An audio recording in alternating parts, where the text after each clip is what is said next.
Sebanyak 5 rumah dan 2 pintu bedeng yang berada di kawasan padat penduduk di kota Palembang hangus dilahap si jago merah.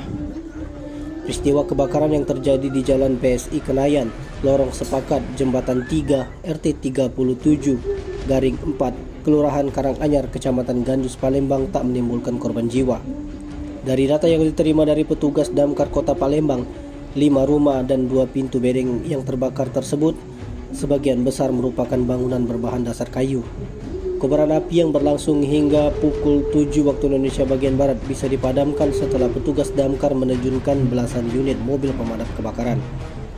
Kapolsek Gandus AKP Wanda Dira Bernard saat dihubungi membenarkan peristiwa tersebut. Dari keterangan beberapa saksi, api pertama kali muncul dari rumah salah satu korban atas nama Medi. Ia menjelaskan meski terjadi di kawasan padat penduduk, peristiwa kebakaran itu tidak sampai menimbulkan korban jiwa. Tim Liputan Sumsel Update TV melaporkan.